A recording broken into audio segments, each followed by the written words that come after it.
I didn't mean anything by it, Of Sergeant. course you didn't, you're thoughtless. J'attendais l'arrivée d'un personnage depuis le début de la saison 2, et si les habitants de Jackson ont été amusants, Isaac Dixon propulse l'épisode 4 au niveau supérieur. Allons. C'est l'heure de l'histoire, mon poulet au miel. On ouvre les petits volets. Cœur vaillant, œil sur la balle, on ne peut pas perdre. Qu'est-ce qui ne va pas à Seattle ? Cette question, posée par Dina, ne trouvera pas de réponse dans l'épisode 4 de la saison 2, mais elle illustre parfaitement les menaces qui y planent. L'un des meilleurs épisodes de la saison à ce jour mêle horreur pure et moments parmi les plus touchants de la série, tout en nous présentant un nouveau personnage intrigant. La descente aux enfers de Seattle en zone de guerre est résumée par les brefs aperçus d'Isaac. Le chef du WLF, Jeffrey Wright, reprend son rôle de The Last of Us Partie 2 et, heureusement pour nous, bon, pas pour les Séraphites, il a beaucoup plus de marge de manœuvre cette fois-ci. Le début de l'épisode sert d'introduction brutale, où l'on voit Isaac se retourner contre les forces démodées de la Fedra et rejoindre le WLF de manière explosive. La froideur avec laquelle White dépeint cet acte horrible est glaçante et est encore plus accentuée lorsqu'on le retrouve 11 ans plus tard. La scène de torture est indéniablement sinistre, mais c'est aussi un moment marquant. Elle résume parfaitement The Last of Us. D'un seul souffle, on découvre les motivations personnelles d'un personnage et on a un aperçu de la façon dont l'épidémie de Cordyceps a transformé la société. La caméra et Wright affirment leur domination sur le Séraphite, dans une démonstration subtile mais saisissante de supériorité. L'otage et les autres membres de la secte sont traités comme des êtres inférieurs. Le dialogue virulent d'Isaac est la première fois que l'on entend l'insulte du WLF envers les Séraphites. Scars, Isaac est humiliant, mais d'une manière qui lui semble manifestement naturelle. La façon dont Isaac joue avec son prisonnier est hypnotique, prenant une allure digne tout en discutant avec lui des bienfaits d'une casserole bien faite. Bien sûr, tout cela n'est qu'une métaphore des bienfaits de l'apocalypse pour d'autres. Le déclin de la civilisation permet à des individus d'un certain état d'esprit, apparemment sociopathes, de s'élever au sommet de la pyramide. Autrefois, dans sa vie antérieure, Isaac rêvait de ses casseroles, mauvielles, mais il n'en avait pas les moyens. Mais aujourd'hui, avec la fin du monde et sa volonté d'abandonner ses principes moraux en lançant une grenade dans un camion, son rêve existe dans les cauchemars des autres. Un autre étrange bienfait de l'apocalypse, en effet. Seattle ne semble pourtant pas bénéficier du même luxe. En entrant dans la ville, Ellie et Dina découvrent de nombreuses traces d'un conflit incessant. La scénographie des rues post-apocalyptiques est stupéfiante, avec le Capitole recouvert de cadavres, de chars d'assaut envahis par la végétation et de rouille. Ces rues mènent finalement à une station de télévision abandonnée depuis longtemps, où le duo est accueilli par un tableau écœurant. 5 soldats du WLF pendus et éventrés. Ça faisait un moment qu'une image aussi saisissante et rocailleuse n'avait pas orné mon écran. Il faut être 2 pour faire la guerre, et c'est la première fois que l'on nous montre que les Séraphites ne sont pas opposés au carnage. Les intestins des soldats, suspendus comme des extensions des cordes auxquelles leurs corps sont suspendus, dessinent une image véritablement macabre et rappellent que, quelle que soit la laideur des infectés, les véritables monstres de ce monde restent humains.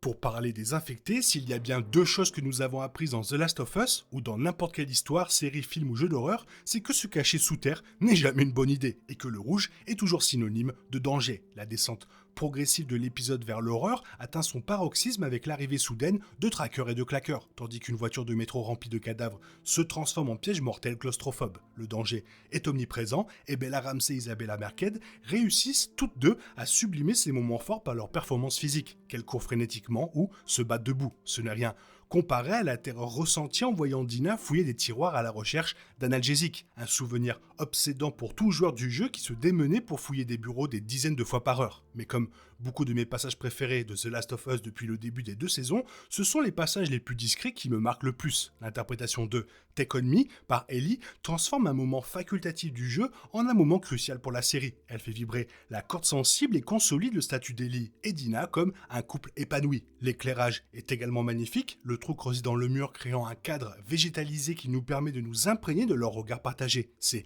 l'incarnation de l'espoir qui naît de toute cette dévastation.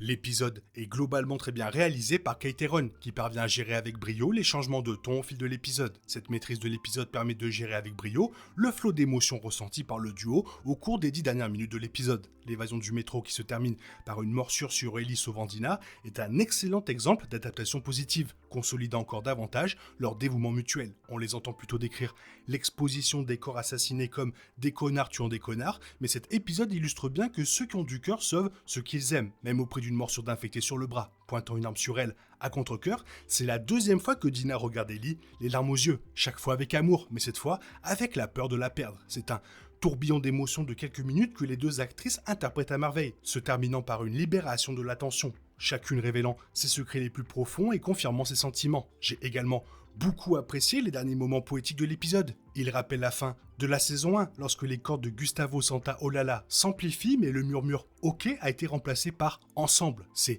symbolique d'un moment où Ellie et Joel ont pris des chemins différents, mais ici, Ellie et Dina se tiennent main dans la main, prêtes à affronter l'avenir ensemble. Après qu'Ellie ait révélé son immunité, Dina lui révèle un secret majeur. Elle est enceinte. Il s'avère que Jessie l'a mise enceinte quelques temps avant le départ de Jackson, ce que Dina a confirmé grâce à des tests de grossesse découverts dans l'épisode 4. La grossesse de Dina posera probablement problème tout au long de la saison 2. Les maladies et autres complications liées à une grossesse pourraient compliquer le voyage d'Ellie et de Dina, ajoutant un nouveau conflit à leur aventure.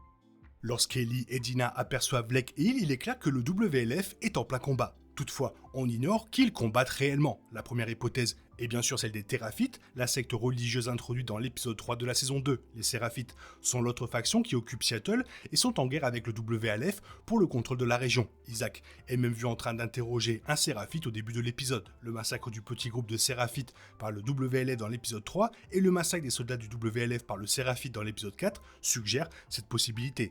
Cependant, il se pourrait aussi que le WLF combatte simplement des infectés. Il faut se rappeler que les Séraphites n'utilisent pas d'armes à feu. Dans The Last of Us partie 2, une grande partie de l'activité du WLF, observée par Ellie et Dina, consiste à éliminer les foyers d'infection à travers Seattle. Tenir les infectés à distance est une tâche colossale compte tenu de la taille de Seattle. Il se pourrait simplement que le WLF soit en train de nettoyer Lake Hill quand Ellie et Dina en entendent parler. La quantité massive de munitions utilisées montrant à quel point la menace infectée est importante. Une question qu'on peut se poser, c'est elle est où Abby ? Ellie et Dina recherchent Abby depuis 2 épisodes, et certains fans se demandent où elle se trouve. Heureusement, The Last of Us partie 2 a des réponses. Après avoir incarné Ellie tout au long de son séjour à Seattle, The Last of Us partie 2 bouleverse les choses en permettant aux joueurs d'incarner Abby. Le jeu montre ensuite ce que Abby a fait pendant ces 3 jours. Le premier jour, Abby s'habitue encore à son retour à Seattle. Elle apprend une histoire sur Owen. Bien que cette histoire n'ait pas encore été explorée, elle sera probablement abordée dans les prochains épisodes de la saison 2. L'épisode 4 de la saison 2 débute donc par un flashback montrant Isaac, un agent de la Fedra, tuer ses complices et rejoindre un mouvement de résistance à Seattle. Isaac, incarné par Jeffrey Wright, est un personnage du jeu, dirigeant le WLF à l'époque de The Last of Us partie 2. Bien que son rôle dans l'histoire de la saison 2 n'ait pas encore été révélé, son leadership sur le WLF signifie qu'il sera probablement un antagoniste majeur dans l'histoire d'Ellie et Dina. Et c'est excellent, sa scène d'interrogatoire révèle sa menace, le présentant comme un ennemi dangereux pour Ellie et Dina. Très bon épisode, toujours avec ce petit clin d'œil à Joel, ça fait plaisir. Toi, qu'est-ce que tu en as pensé ? Qu'est-ce que tu as pensé de Isaac ? Fais-le moi savoir dans la zone commentaire. Sinon, comme d'habitude, bisous d'infecté avec les vrilles. Ah blablabla, bye bye. Il est impossible de compter sur les autres de nos jours. On est obligé de tout faire soi-même. Je me trompe ? Rien de grave. J'avais tout prévu. Où va le monde ? Je vous le demande.